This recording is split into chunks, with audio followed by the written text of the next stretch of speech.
Welcome to back Rashmi kitchen.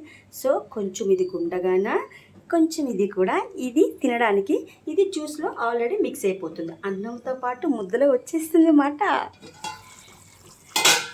అయిపోయింది కదా.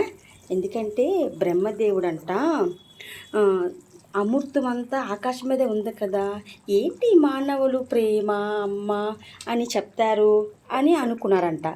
అసలు అమృతం ఇక్కడే వదిలి వెళ్ళారని వాళ్ళకి తెలియదు కదా. అదే రజనీ కిచెన్లో పుల్ల మామిడికాయ గుడ్ల పులుసు మాట. బ్రహ్మ విష్ణువులు రంభ ఊర్వశి తిలోత్తమ ఇక్కడే ఉన్నారు కదా, ప్రపంచం అంతా మన దగ్గర ఉండేటప్పుడు భూమి మీద ఏముందంట అని అపోహపడ్డారంట. అదే భూమి మీద అమ్మ చేతి ముద్ద చాలా తీపి అని బ్రహ్మదేవుడు కిందకు వచ్చి అమ్మ చేతి ముద్ద తిని వెళ్ళారంట.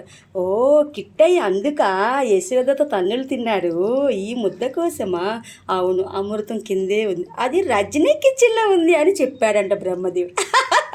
సో జోకియా, ఎందుకంటే నవ్వుతూ ఆడుతూ పని చేసుకోవాలి. ఎందుకంటే మా డాడీ చెప్తుంటారు, అబ్బబ్బా చేపల పులుసు ప్రపంచంలో నీకన్నా ఎవరు చేయలేరు తల్లి, చితగ్గొట్టేసావు తల్లి అంటారు. చితగ్గొట్టేసావంటే అమేజింగ్.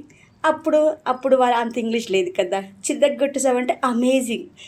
సో ఇది కూడా వేసేద్దాం. ఇది మా ఫ్రెండ్ ఇచ్చింది, మామిడికాయలు చాలా ఇచ్చింది, తీపావకాయ పెట్టమన్నది. నేను పప్పు మామిడికాయ చేపల పులుసు అది మణికొండలో ఉంటుంది, అది వచ్చేలోపు చాలా వేస్ట్ అయిపోతుంది. రేపు సండే కదా, మన ఇంటికి పిలుద్దాం. మన ఇంటికి పిలిచి మంచిగా ప్రేమతో గుడ్లు మామిడి పులుసు ఉంచుతాము, చేపల పులుసు మామిడికాయ కూడా వండుదాం. కొంచెం బగారా కూడా చేద్దాం.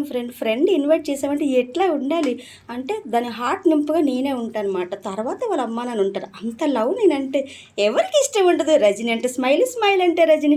అందరూ బాగుండాలి, అందరూ రజనీ ఉండాలి. నెక్స్ట్ వీడికి వెళ్ళిపోదు. Have a nice day, happy Saturday, welcome to back Sunday. చేపల పులుసుతో కొంచెం టచ్లో ఉంటే చెప్తా.